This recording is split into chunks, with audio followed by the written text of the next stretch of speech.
Hello everybody, welcome to this Dawn of War tutorial for the Necrons. And obviously as soon as I start this video you can already tell the Necrons are different from every other race in Dawn of War. I'm playing in Dawn of War Dark Crusade right now. But the main thing you notice is that they don't have requisite, they just have energy. Which in a way makes them a lot more complicated, but in a way makes them a lot simpler.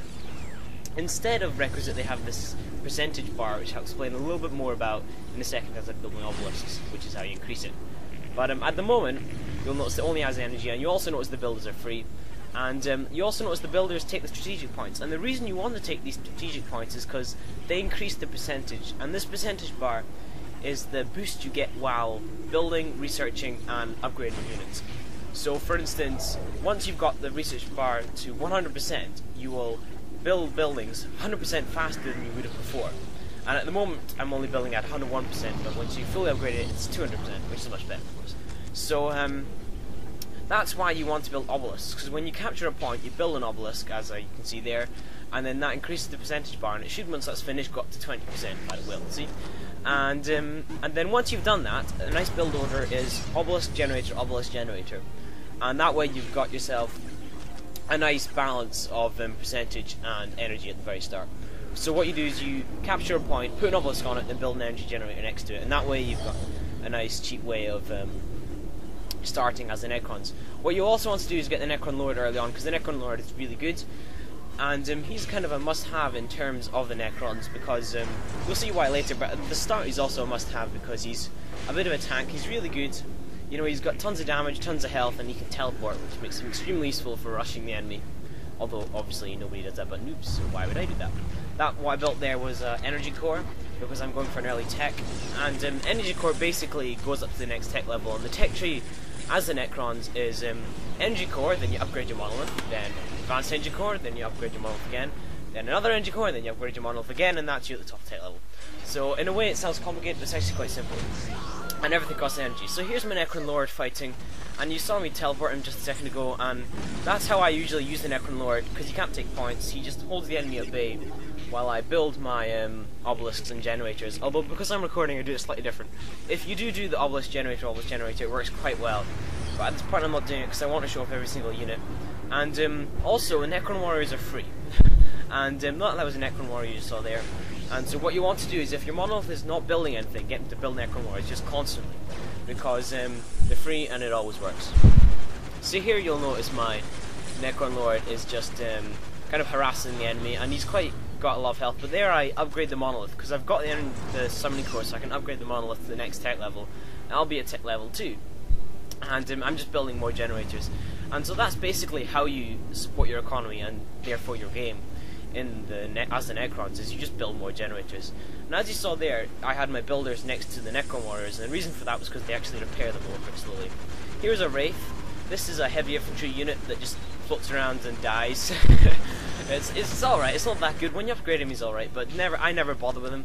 The only good thing about the Wraith is that it detects, and so that's all I use him for. So you just keep building generators, and then in the late game you have lots of energy to build stuff. So here I've upgraded my monolith, so I've got another tech level. And I'm happy about that, because I love this tech level, because you get the Immortals here, which are definitely my favourite unit as the Necrons. You'll notice that the Scarabs, the building units, cannot repair the Necron Lord, that can repair most robotic units. And so here's the Immortals that I'm wanting to build. Do I build right now? I'm not sure. But the Immortals are they're ranged experts. They're really good against vehicles. They just take down vehicles with such ease. But they're good in general against everything. And here you'll notice I've upgraded an obelisk, and that way he's got this Wailing Terror, which is basically a grenade, although I don't really show it off there because there's no enemies to use it on, but it works quite well. It just does what it usually does, but it doesn't have a turret, so if you want turrets in your obelisk to protect them better, then you'll need to get 2 upgrades. So anyway, here's the Immortal, back to the important thing, and as you can see their range is pretty good, which is something good, and you'll notice that they take down buildings quite well. This is just one squad, but he's just taking damage there. And so there are the Immortals. They're pretty good, they're pretty cheap, and they just work all around against everything, so I always build at least 1 or 2 squads.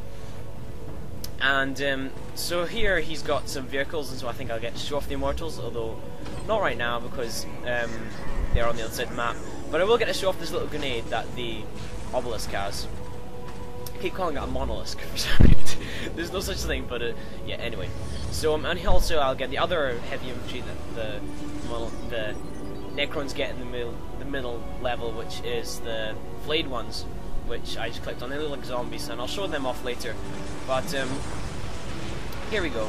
So as you can see, my builder units are pretty rubbish. They're not good in battle at all.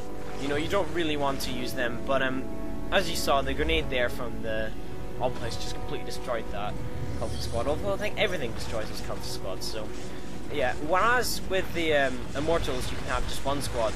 With the flayed ones, you'll want at least a couple, because with just one, they'll just get cut down because they don't have that much health.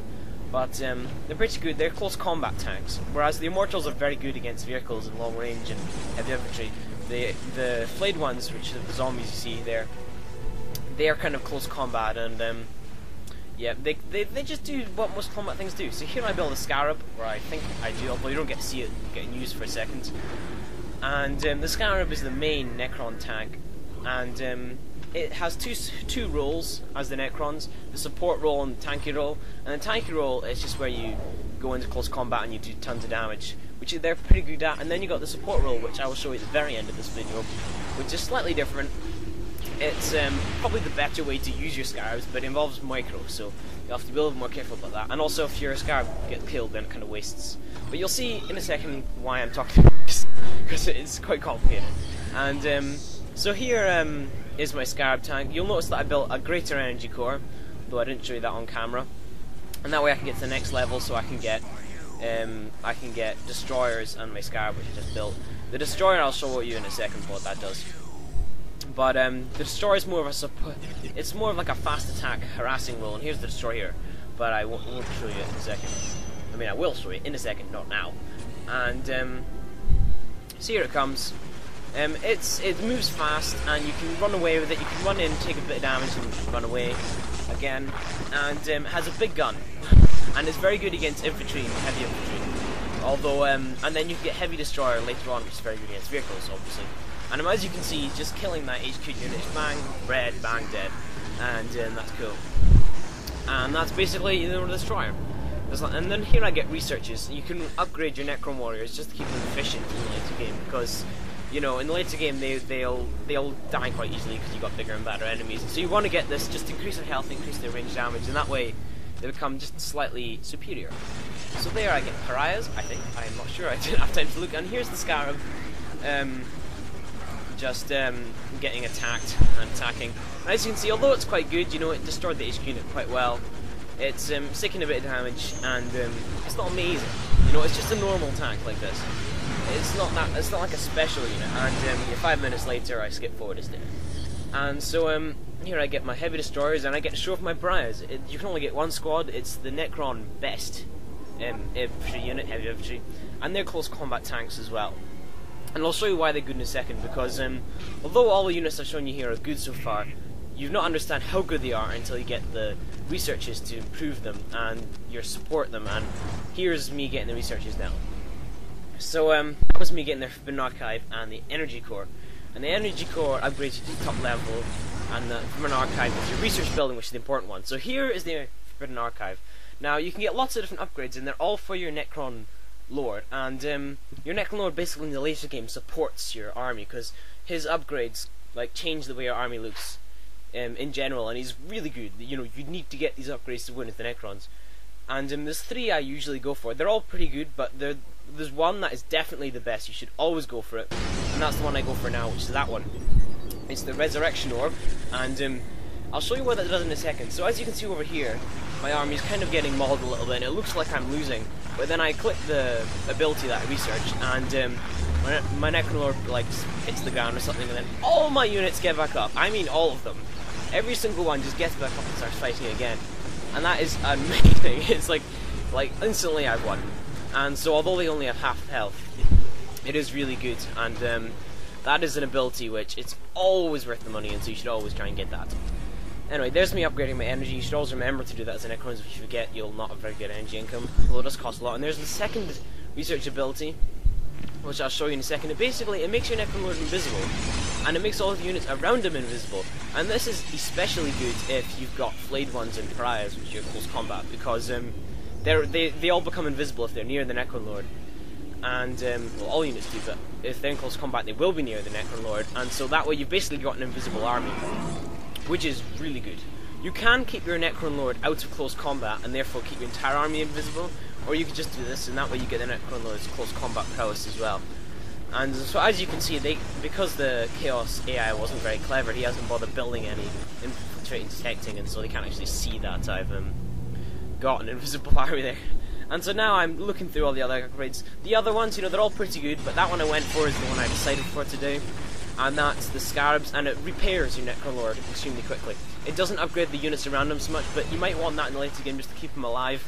And that way, you can use your other upgrades more efficiently, because your Necron Lord won't die halfway through. And so here my army's up to strength. I've got my Heavy Destroyer there, right next to it. And as you can see, he really destroys vehicles really quickly. And yeah, that Defiler was never going to win there.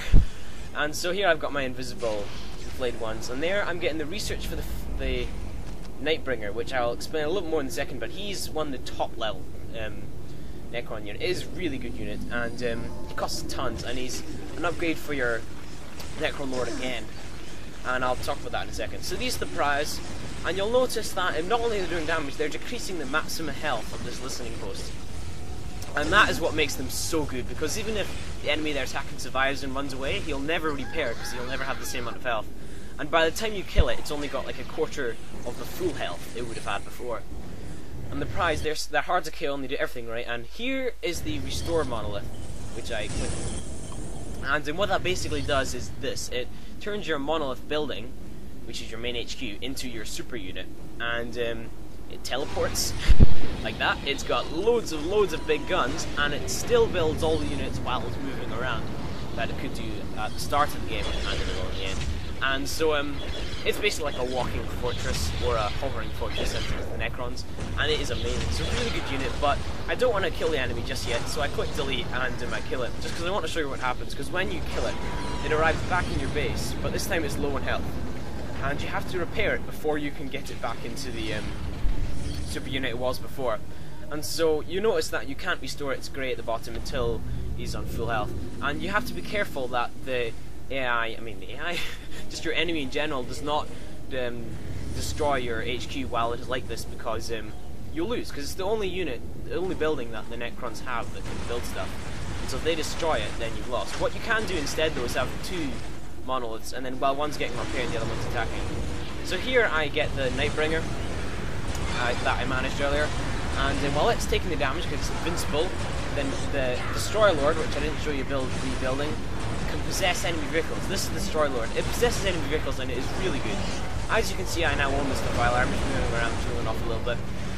And so, you know, and when this gets destroyed, the Destroyer Lord just comes out of it alive again.